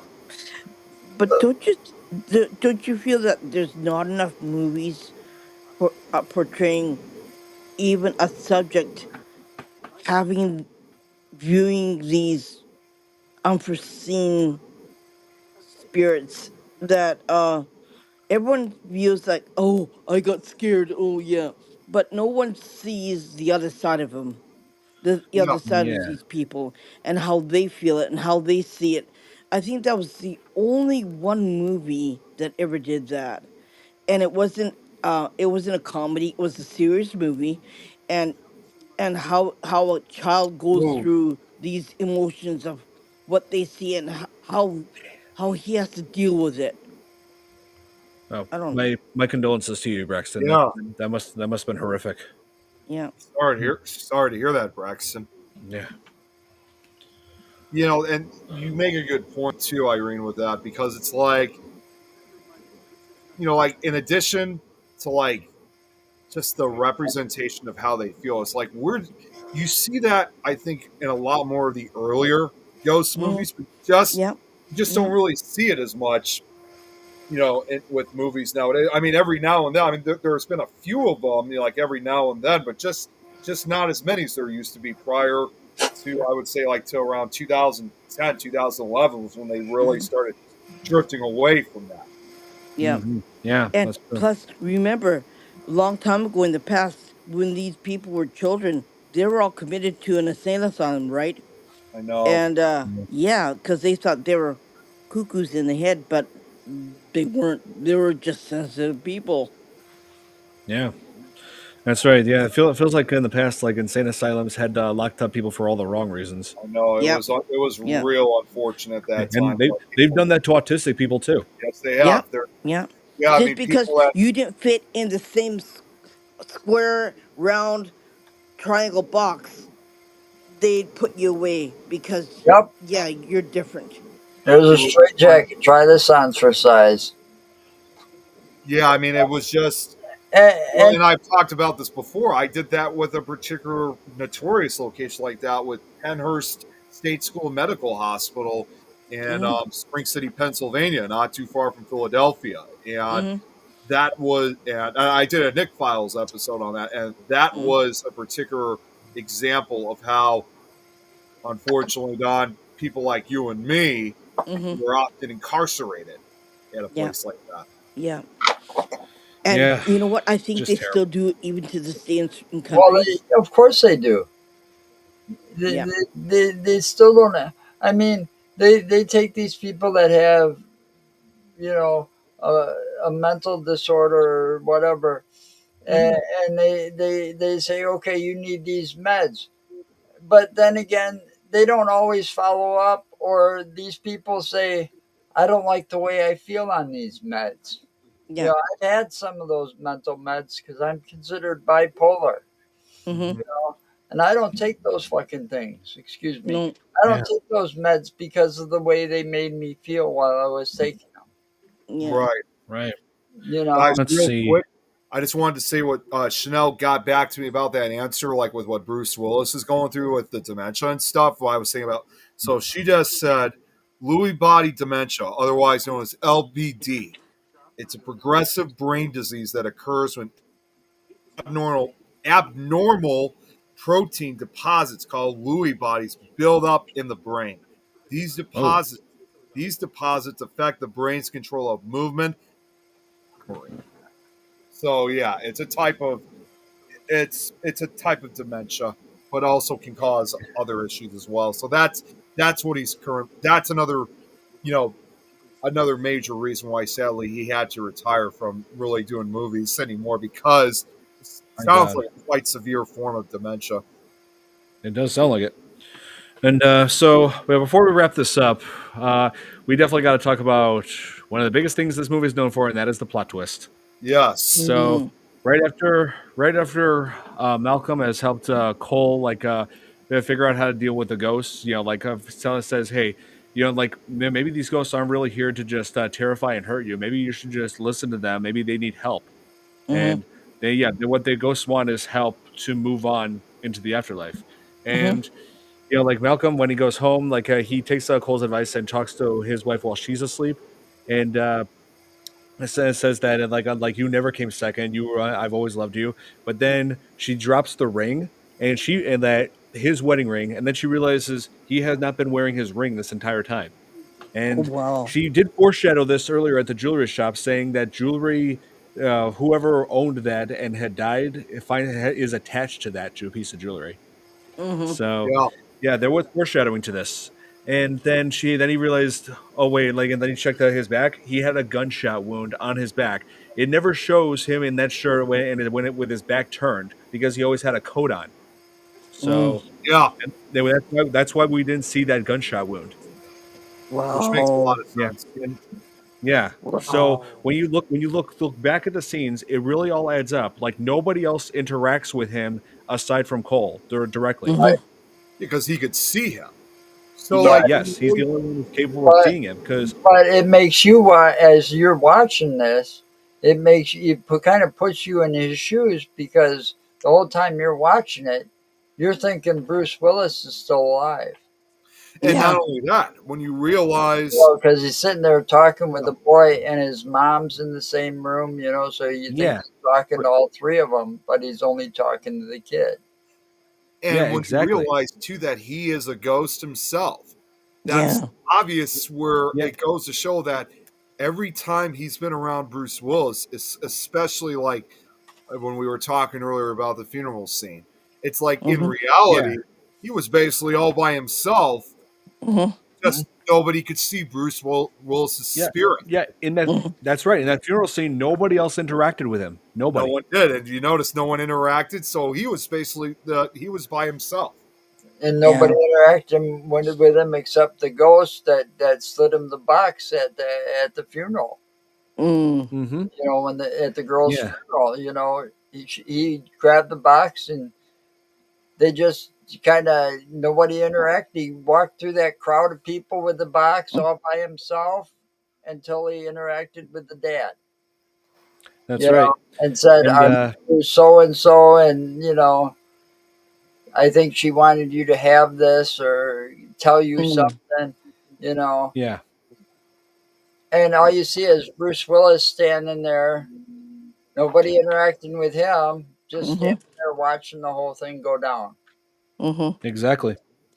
Yeah. So, and then he realized what was really going on. He was a ghost and he had unfinished business. He wanted Mhm. to redeem himself before, like, because here's the thing, he didn't even know he was dead this whole time. He didn't Yep. realize it. Yeah. Which And, is again but, another but yeah, example. he was just, yeah, when he did realize it, he's like, wait a minute, I'm still here because I had unfinished business. So I wanted to redeem myself for a past Mhm. failure, Mhm. being Vincent.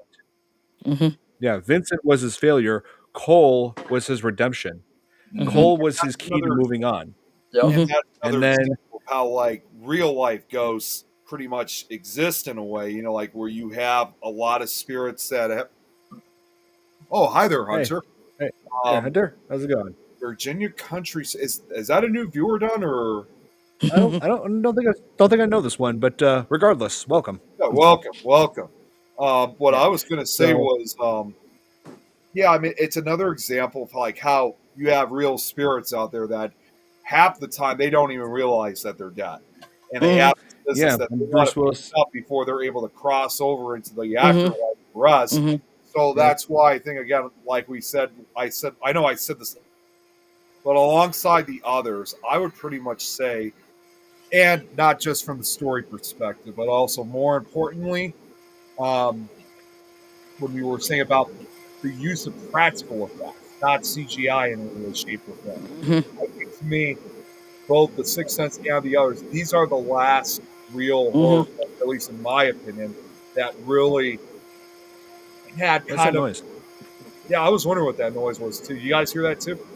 Mhm. I don't know what that is. Sounds like something's running, Yeah, like a vacuum or something.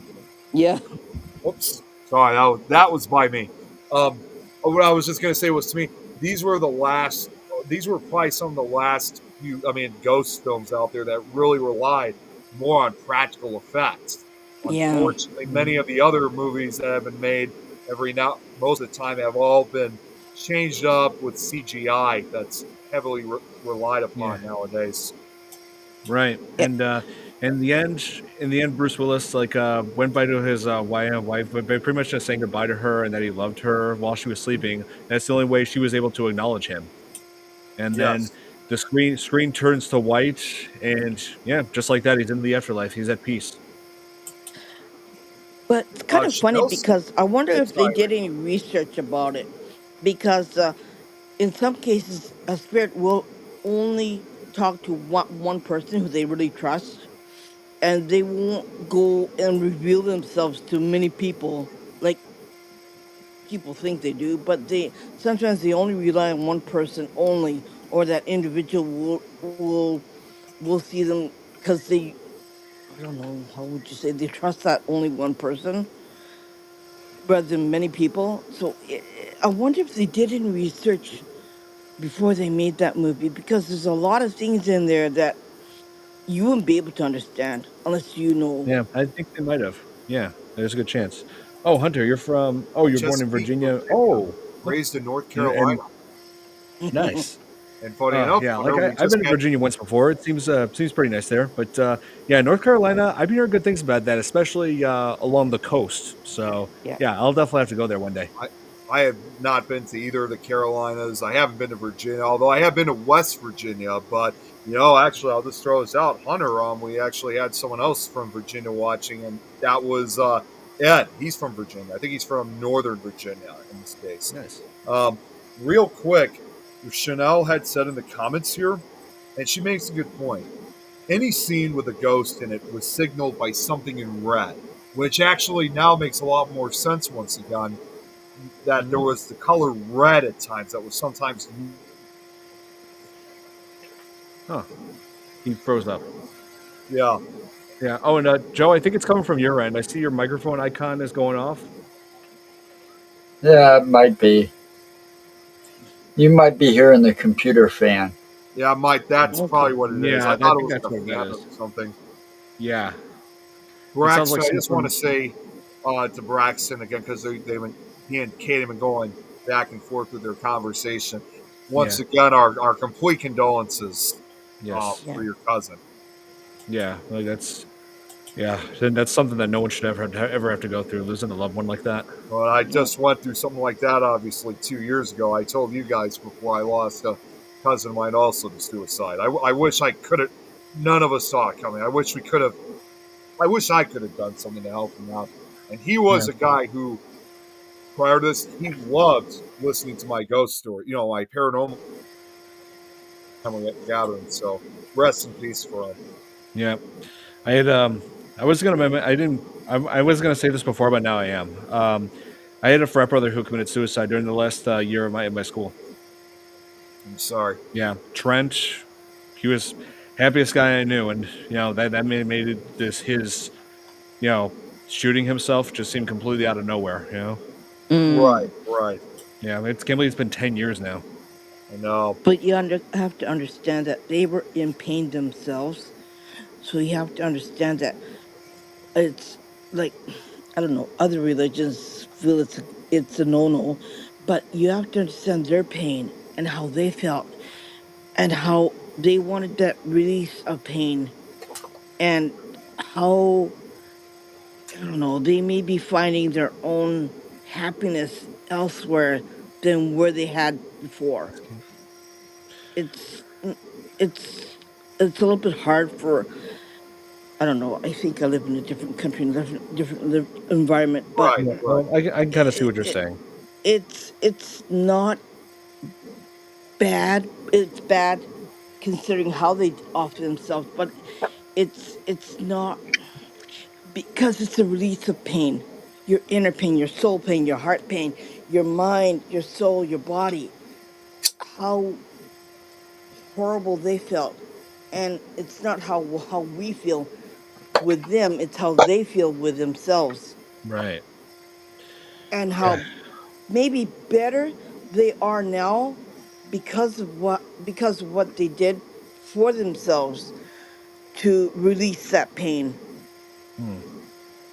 In the case with my Well, cousin, I mean, just to make it real short, he was unfortunately depressed, and he just didn't have a lot of social interactions, a lot of friends. Yeah. Or had we known that he just didn't have very many friends done, I'm going to be honest, I probably would have You know, really would have included him within our social group, and more importantly, even if he didn't know too much about the paranormal as much as I do, or like these podcasts, scene I would 13. have been more than happy to try to get him on as a guest, Mm-hmm. even just to hang out and chat, just so he had, some kind of interaction with us. And when he passed away, sadly, he was a number of years younger. He was only 25 years old when Mm-hmm. and his name, and like I said, his Thanks, name man. was also Nick too. So Damn. it's still hard to believe that he's gone. Uh, it's just I Oh, I've just been down that road. I've gotten that depressed. Obviously I didn't succeed, but I'm just saying I've gotten that depressed and stuff. And today, that was in my younger days. definitely, Kate. Thank you. Thanks so much for putting that out there for people who need it. yeah, that's always important. Thanks, Kate. Today, Mm-hmm. Yeah. it's There, like there's always I help don't out there. I don't understand this because all you got to do, like Kate's put it up, you got to find somebody that can help you. Yep, Mm-hmm. There's help out there. If you, it's not always medicine. It's just Mm-hmm. sometimes being able to talk things out and Mm-hmm. being able how to figure out, okay, I'm in a very dark place. I'm very depressed. Mm-hmm. I can't work this out by myself. I need somebody to talk to, and Mm-hmm. yep. if they don't have that somebody to talk to or some place to vent, they go deeper and darker. and, Mm-hmm. and that can come quite quickly. And when it gets down to that point, you just don't give a shit no more, you Well, know. yeah. And I got committed for a short time because I tried to off myself. Look Mm-hmm. what Kate The also police got commented on. called, and then I got taken to the hospital, and then I get put into the sixth floor or whatever floor the hospital was because it Yeah. was a mental ward, and you're locked up there for a while now because you tried to off yourself. Right. Yeah, but Where I thanks lived, again for putting it this was out there, Kate. it was Thanks, worse Mike. because I don't want to talk about. I can't talk about it in detail, but I'll go over it very lightly. Where I used to live, I think Nick knew about it. People off themselves, and when we moved out, there was the 19th person that did that. And we said, my husband said, "Okay, we're gonna pick up our bags. Yeah, we're gonna leave. Okay, we're moving." My husband said, "Okay, we're moving. Yeah, we're Yeah, I'm just moving." looking Yeah. at Jackson's comment. And it was the most Oh, like geez. you. Sorry, Braxton. It was the residual energy of that place made people wanna assess themselves. And the last time when we moved out was summertime, right before school ended. School ends on the 21st of July, so it was right before that time when school ended. There was a lady who went pew off the 11th floor, and Oh, and the jeez. police were knocking on everybody's doors and ringing doorbells and said, "Do you know this person?" They go, "No, we don't know this person." And it Right, was 7 o'clock right. in the morning, and the kids had to be at school before seven. Oh, my They God. had to leave the house at Jesus. 7:45. Isn't there a And forest somewhere called the Suicide Yeah, Forest? yeah, There Alkika is. yeah, Forest. yeah. Alkika Hero There's Forest. also suicide waterfall. Like, yeah, but I mean, this condo should be condemned. You shouldn't be Yeah. able to buy it. You should be able to live there. Let's put it that way. Because the moment you move there, you'd open up this portal and things start happening to you. Right? Right. Either you lose your money, you go into debt so deep you can't come out of it, or you die from a horrible death like heart attack or cancer or something like that, or you get divorced, or all the above, right? Oh, And Joe, so, here's something for you. Yeah, Yeah, I what? was trying to What is figure out what he's talking about. yeah. Oh wait, it's behind me. Yeah, behind you, Right the there. license plate. Sorry, Irene. Go ahead. Yeah. That's just a small dabble of my collection. You haven't Yeah. seen my prize of that collection, and I can show you because it's right here. I just have to lift it up, hopefully without dropping it. Sorry, Irene. We didn't mean to cut you What off. you're Yeah, about to I see, apologize.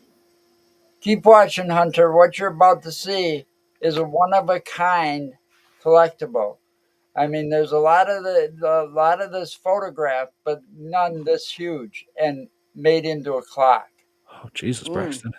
And when I was in my early 20s, Hope she's okay. I got offered $20,000 for this clock, Wow. but because it's got too much sentimental value, I'll never sell it. What? I was gonna say, I don't know if I've. Oh, Oh, wow, I don't think we've seen that, Ooh. Joe. impressive. Check that out. Now this thing Whoa. is huge. It weighs a lot. Yes, it's press board, as you can see on the back, Can you full but screen it, done? Here, yeah, let me down max it. here is the artist's signature, and it shows you that it's one of so many. It's one of this is number 9 of 1000 or 1970. Yeah, so this was actually no. This I think this was made in August of '79. Oh, Wow. so 2 years after his death. Yeah, Wow, Amazing. that's incredible. well, It's in great shape. it's actually signed by the woman that made this, Deborah Incredible. Colburn Very Roland. sorry, Thomas. Roland.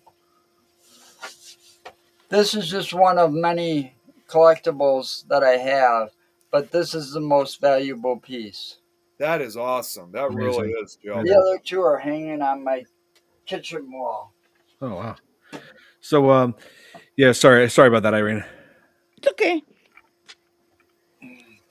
So, So we were talking about the forest, I think. we Yeah, were talking Yeah, briefly about I that. asked if that forest was in Japan, Yeah, that's it but Alkika I've is. heard Hero It's about Forest. it. underneath Mount Fuji, which is also haunted. Which Yep. that whole area is like nope. But they also, that's one road. There's one highway leading.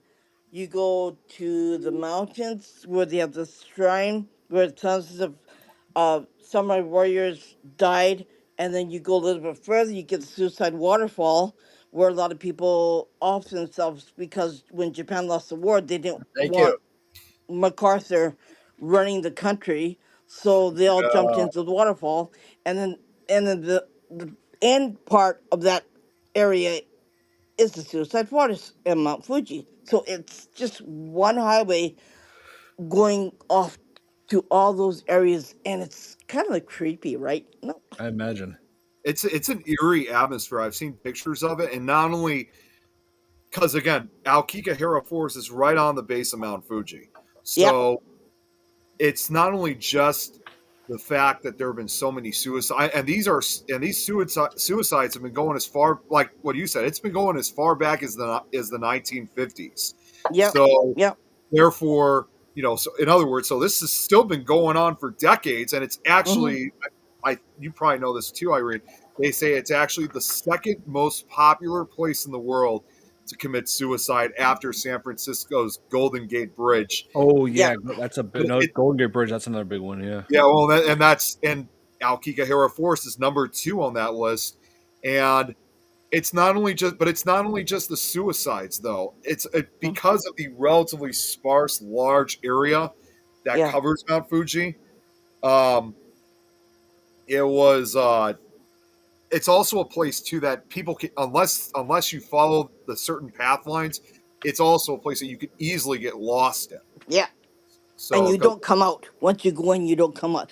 That's yeah, why when people say, like from America, say, "I want to go to zoo," I said, "You got to be crazy, right?" And Yep. then I'd when I go say, through there. I'd walk through it. I bet "No," you I'd find my way out too. but you well, and it's see, also a place too that's haunted by what's referred to as the Yuri over yeah, there, if I'm saying, which is Japanese for angry ghosts. yeah, So, you go there to die. You don't go there to visit, right. and that's the rule that we have. I will take you there, but don't you dare go in it because I can't guarantee your safety.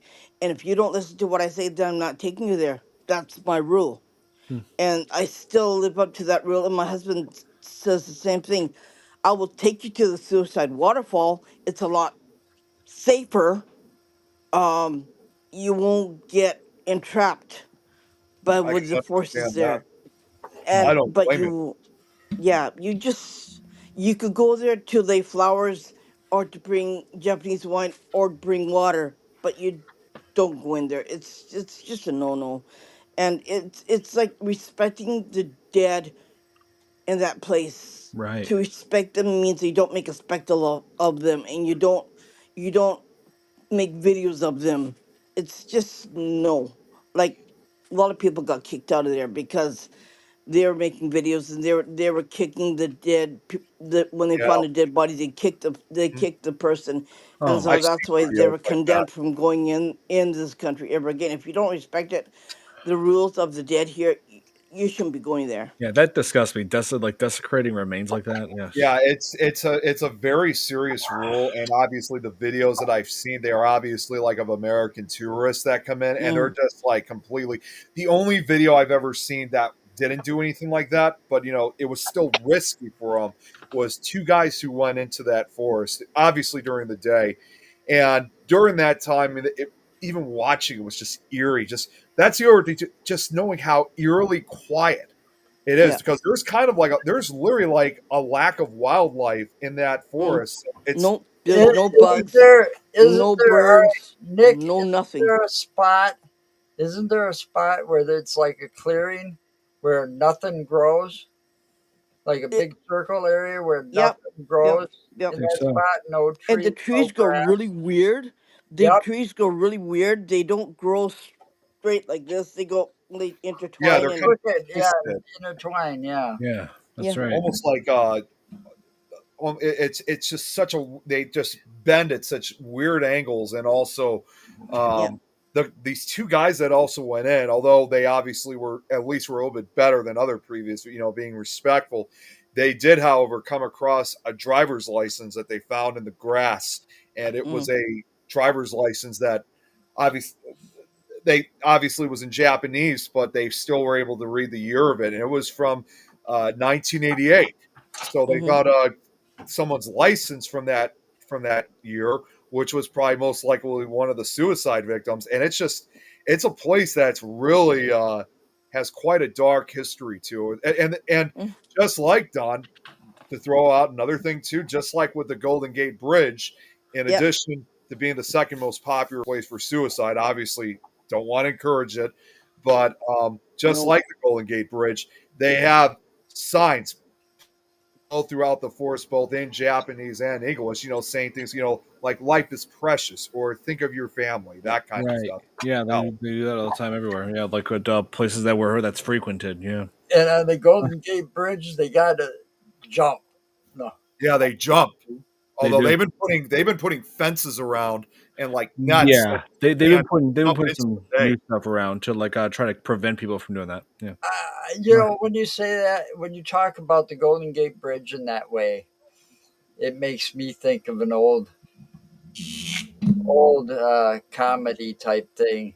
And they did the commercial for if you want to commit suicide, visit the Golden Gate Bridge. It's your Oh, gate to the Oh, pearly gates, and oh my God. the Golden Gate to the pearly gates. Well, Mm. if you get hesitant, we'll have an attendant come out and talk you into yeah. jumping. Yeah. Nobody should encourage that. That Nope. no, But definitely. you got to realize this was the comedy thing of the early 60s or late 60s, early 70s. It was one of these things where it was spoofing the news, and this was one of the commercials. Mm. Which that's just never a good thing to do, Nope. regardless of Mm. whatever era But it is. every time you talk about that, I go back and think it makes me think about that commercial. But Yeah. I've seen things on that forest, and man, that looks just like one evil place. It It is. does. And Mm-hmm. You know, Kate had and, said to me, Kate and had where something doesn't grow that should naturally grow in a spot, and they Mm-hmm. can't figure out why nothing grows there. I'd be a little afraid to walk into those woods for sure. Same. Kate actually Yeah. said to me, I wanted to respond. She says you That's have to why I said watch. I'll take you to the suicide waterfall instead. It's a lot safer. Yeah. Kate said to me, you have to watch Overnight for the Suicide Force. I've actually seen that video, and what they captured, oh my God, was it's first off they went there after dark, Oh so they were gosh. there at night, and just the responses and just the evidence they got was just absolutely insane. And Mm-hmm. even just watching the video, there was such a negative feeling to it. Like Mm-hmm. surprisingly, I think they did get like I'll just throw this out as an example. I think they did get a few responses from victims those that probably committed suicide like right after World War II. And Mm-hmm. I think these investigators, I believe, were trying to send the message, obviously, not only that the war had ended so long ago, but Mm-hmm. obviously relations have been better between the United States and Japan ever since, we become friendly nations, Mm-hmm. and wanted to send, I think they were hoping that maybe it would bring some kind of comfort to the deceased that, died shortly afterwards. Yeah. And even if it did bring some kind of peace to it in that case, where now that America and Japan are like best friends, unfortunately, though, it didn't stop them from getting all this other insane activity or whatever was lurking in those Because woods. I gotta, I kind of got this theory. You can go in there. Let's say you walk into that forest and you're just going to explore, right? Right. And all of a sudden you get all this heavy, dark feeling and emotions over you. You can go Mm-hmm. in there a happy-go-lucky guy, don't want to do nothing. You want to live forever, and then you end up committing suicide in the woods. Yeah. You know what I'm saying? Like it's the woods themselves and the spirits and the evil and Mm-hmm. all that just pouring on to one person when they walk in there to Mm-hmm. drive them to do it. Yeah. As a Well. paranormal investigator, as much as I love to try to like investigate as many locations as I can, this without a shadow of a doubt, Alkikahara Forest, aka the Suicide Forest, that one I'm a little kind of iffy about. So I'm probably going to go Yeah. with Irene and say probably the waterfall. I mean, yes, I try to stay strong for a lot of this, but there's definitely something that's just not right about those woods. I'll Definitely. take you to Yeah. the Clearly. best um haunted um cemetery in Tokyo, which is not Yeah, too far away from where I live. That's closer to where I live. It's a lot safer. I would imagine.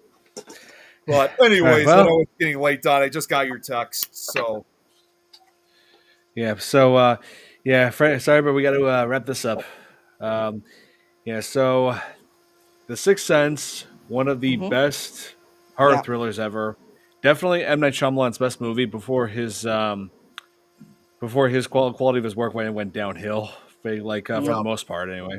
Two Yeah, thumbs Yes, up. he got yes, Yeah. Braxton. yeah. That's I mean, Two thumbs yeah, up. Braxton. That's in yeah, Japan. He was asking. yes, Yeah. and yeah, man, he upset a lot of people when he messed with Avatar: The Last Airbender.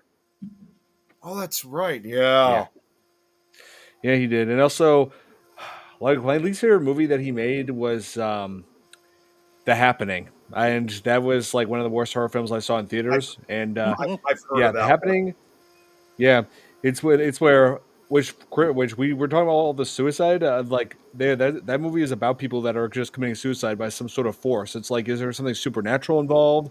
Is there some kind of a toxin released in the air? And it's like, it turns out that the reason why people are doing this is just plants, trees. So, like all the plant life sees humanity as a threat, and they're releasing a neurotoxin that makes people kill themselves. And I'm Yeah. just like, really? That's your twist, M Night Shyamalan? Come on. Thank God I didn't see that one. And Oh Braxton, to gosh. Yeah. answer your next question, look at this. He says, no, Dalen Spratt of Ghost Bro. Uh, Braxton, actually, and Don, you could relate to this. In fact, not only do I know Hey, who Benson. Dalen Spratt is, but Don and I have He actually loves my met the reaction Ghost. videos. But not only do I know who Dalen is, but Don and I, we met the Ghost Brothers. Remember, Don, when we saw We them at did. Ohio We State did. Reformatory? So I've Yep, actually met that's them right. quite a few times. They're awesome dudes. They're great. Nice. Yeah, And I they just are. want to also Oh, here. say, just that I Wanted also to just respond want to to. say that. Oh, sorry, Don. Go ahead. Go ahead. I wanted to respond to Vincent. Yeah, I'm going to be doing some more reaction videos real soon. Yeah, starting tomorrow. There's going to be more of them. I just also want to say too, um, just before, and it's for the Sixth Sense too, is that the suspense does so well for that movie as it milks the scares from both the real world and the supernatural world. hmm Hmm.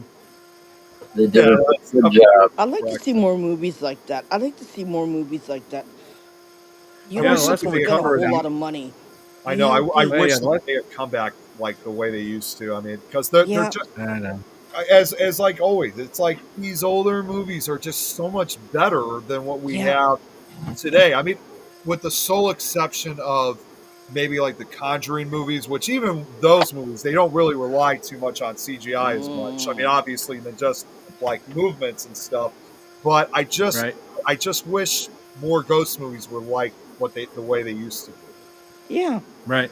That's yeah. I wish for that too. Yeah. So be sure to tune in next week, and we will cover Saw 2. And And also wanted to cover tomorrow, that one. It feels long overdue. yeah, and Don, don't also forget to bring out your electric salt when you do that show.